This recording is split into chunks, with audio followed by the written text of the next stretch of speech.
Hey, my name is Enda Murray. I'm the director of the Irish Film Festival. I'm delighted to be joined tonight by Allison Millar, the director of Lyra. Congratulations. Fáilte chuig an Astral. Congratulations on the wonderful film, Allison. Thank you very much. Thank you. Thank you so much.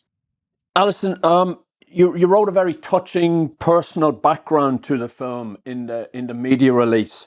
Do you want to share that with us and tell us how this film came about? Well, I guess in many ways it's I suppose the film in many ways I never wanted to make, because I'd rather, our Lyra was with us now. So it's one I didn't expect to make. Lyra and I were very good friends. We first met about 2008, when she was about 16. And I was making a documentary in a rape crisis centre in Belfast. And I thought this young student, she looked so young, she never looked her age, right, even up until her death. She was such a baby face.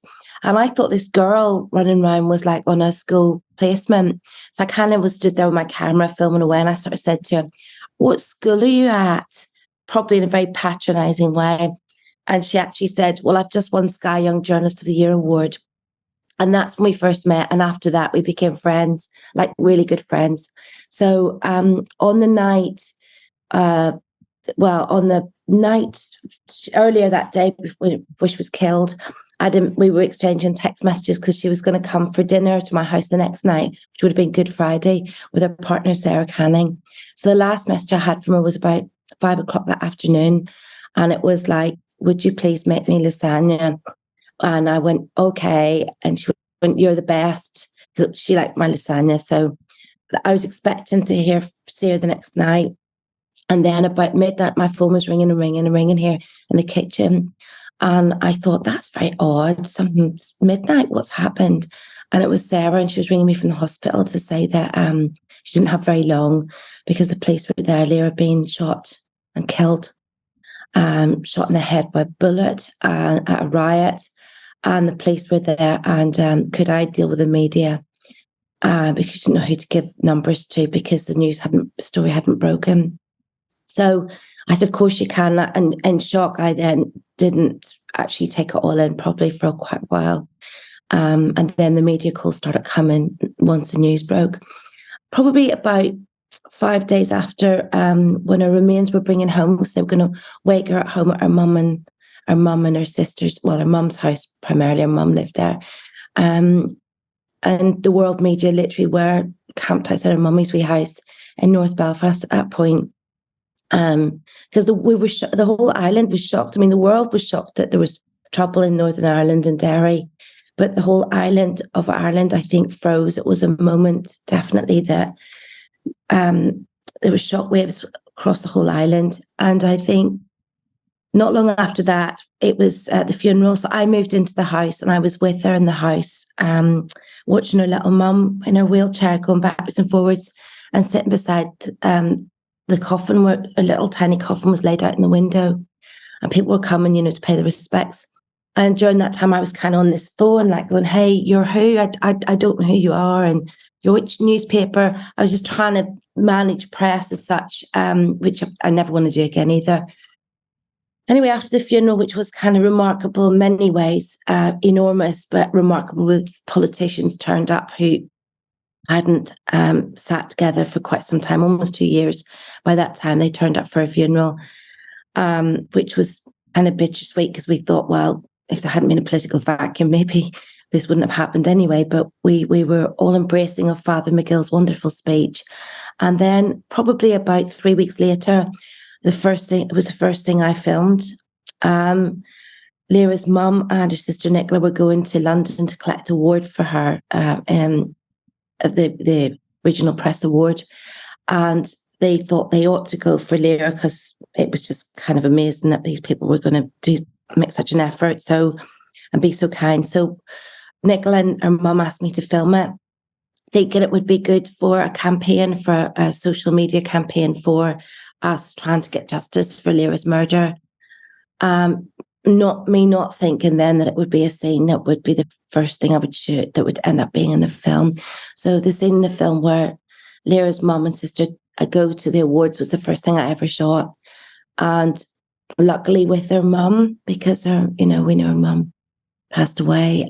So I had the blessing and great support of her mum and her sister. And had it not been for them and her partner, Sarah, I don't know if the film, I would have had the nerve to make the film, because being so close to Lyra and worrying that you wouldn't do her justice, because she meant the world to me, that was a big worry for me. And also, I think we were all kind of just grieving and in shock, and we didn't know what to do. So I guess, and if it hadn't been for her family and Sarah, the film wouldn't have happened, because I think I'd probably been a bit too scared to make it, or worried. Even though I know in my heart, Lyra would have wanted me to make it, because she loved my films and I loved her work. So we were like that with each other. So I guess I made it for her. I know I made it for her, but I guess I made it maybe in a state of grief. But looking back, I'm just so pleased that she's traveling the world and people are getting to spend time with her, because she's really that special. So that's a very long-winded answer to your question. I'm so sorry. Just took off on the beginning. Not at all. Thanks very much for sharing it with us. I know it's a very special film, close to your heart. Can you tell us about the impact that the film has had, and some of the places where it has been shown? Well, I'm kind of blown away by the impact it's had. It's still turned around. Obviously, it's now with you guys, but we have won 8 international awards for the film so far, and I'd say most of them are Young Audience Awards, which is amazing. We won the Youth Audience Award in Italy, Cafoni. We won the Cork Audience Award, which was gorgeous, at the Cork International Film Festival. We won an award in Poland, a Youth Award, the audience again. We won a Youth Award in Tel Aviv, and also in a Human Rights Festival, and also Amnesty International Festival in Barcelona about 2 months ago. So again, it's been going around all these amazing festivals, but also we've had the honour of showing the film in Fintan O'Toole showed it in Princeton University. We did a session there, which was really beautiful. We showed it in the nave of the church in Coventry Cathedral, which was really special, because Coventry's the Centre for Peace in the UK. We've showed it in Coromila in the north. We've been, oh my goodness, some amazing place. We showed it in Human Rights, a closed event in The Hague, which was really important. So it's been in a mixture of young festivals, human rights festivals. It's going to be in a World Peace Festival soon in Orlando. Yeah, it's been amazing. And one story which I'll share with you, which I really loved, when we showed it in Italy, I'm worried that, there's subtitles and it's in Italian or Polish or Spanish, but Lyra radiates through, because she's so magical, and her personality and her work just shines.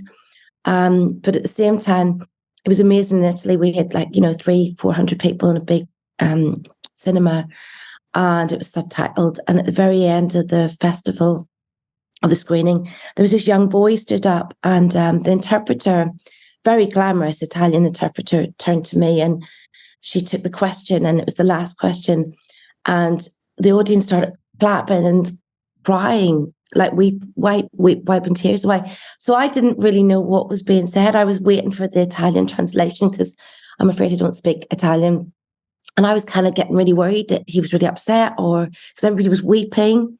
And the boy had said he wanted to know where Lyra was buried. Oh, I'm going to get upset telling you now. He wanted to know where she was buried, because he wanted to go and pay his respects to her and tell her how amazing she was. Oh, I can never tell that story without getting upset. So all the Italian cinema were going, making love hearts and going, Lyra, Lyra. It was amazing. I've told the story every time I tell it. Every time I tell it, I end up in tears, and so does everybody else usually. So it's terrible. But we gave the boy the poster, and Giovanni the poster, and he's written to me a few times and said that when he gets a bit older, he's going to come to Belfast and go and pay his respects to Lyra, because he thought she was so inspiring. So, wow, that's a beautiful story. It's too early in the morning. tell that one. Oh dear. It's always like that. It's really beautiful. So we saw in the film the events that took place following her funeral, and the comments by the Irish Foreign Minister Simon Coveney and the then Northern Ireland Secretary of State Julian Smith to get politicians in Northern Ireland executive back together. Can you tell us what is the state of play at the moment with the Northern Ireland the executive? Kind of a wider question, but well, if you, I'm sure you've got it in the very dry areas. It's like tumbleweed and dust. Nothing is happening. I mean, people are very frustrated. Beyond frustrated, really disappointed. It's just all the promises and the hope we had after Lyra's funeral, when there seemed to be a momentum where people were like, we do not want any more violence on the streets. No one wants this. There was a clear message sent, and no one wants it. And then the IRA, the ones that were responsible for Lyra's murder, there was a clear message sent to them too. No more violence.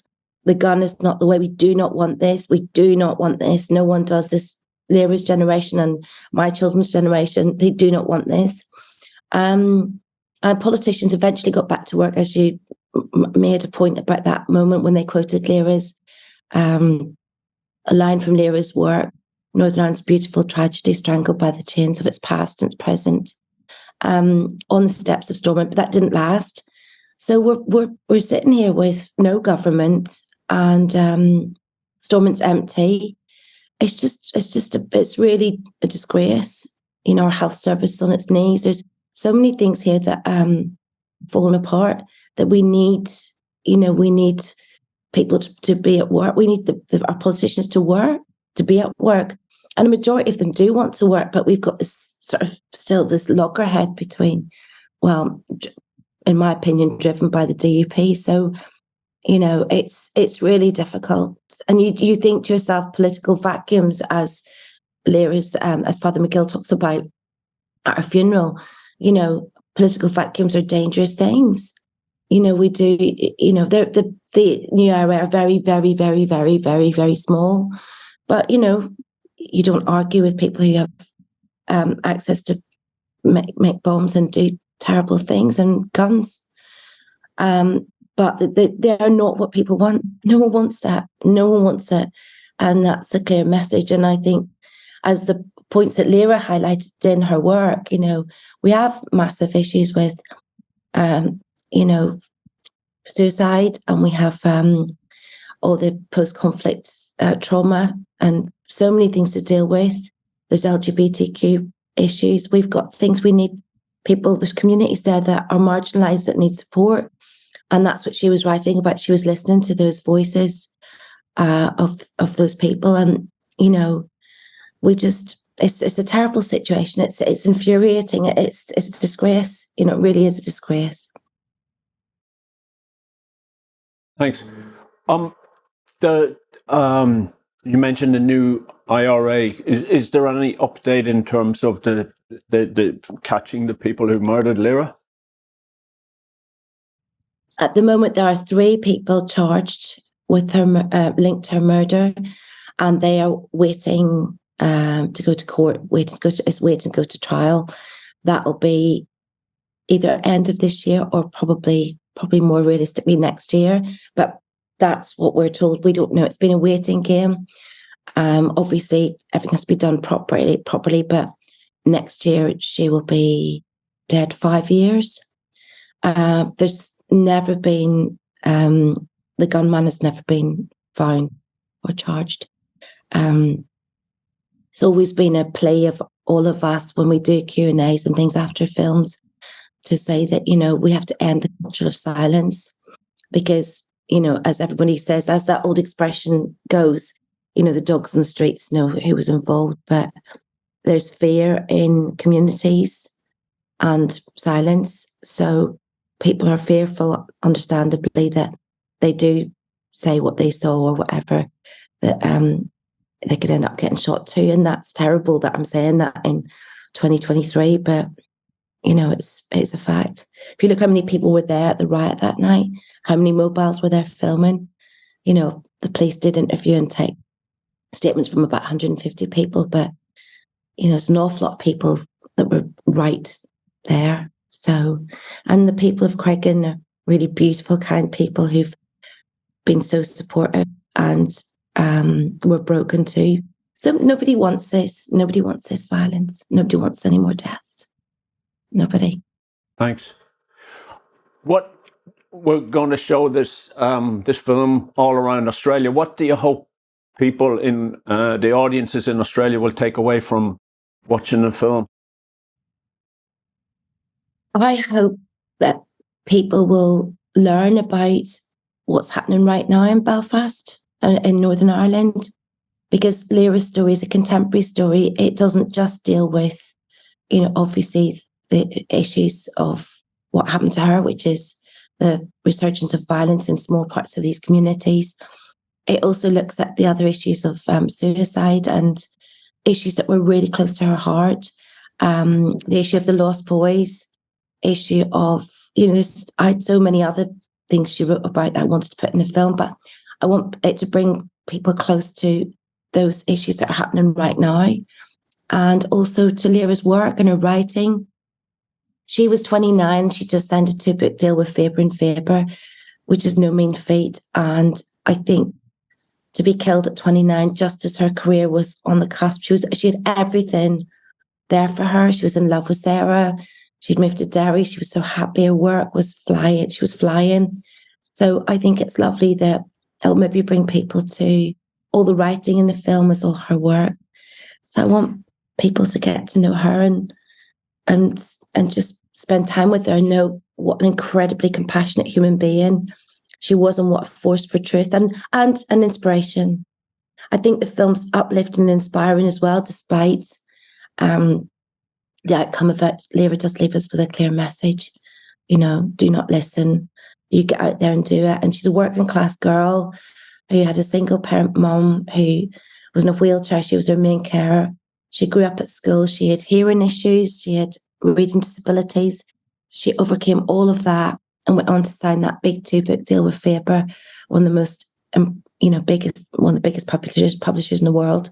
So, you can do it. I think her story is very much, we don't want the violence and the end to be what people take away. We want people to take away the beauty, compassion of this incredible woman who you can be more like Lyra. We can all be more like Lyra because there was so much good in there.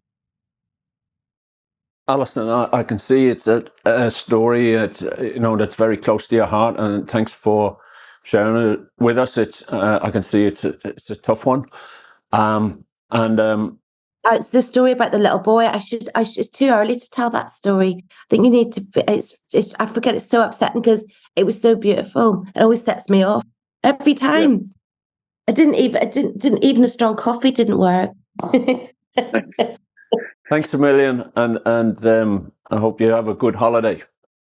Thank you so much, and thank you for sharing the film. Thank you. If you need anything else, give me a ring. Take care.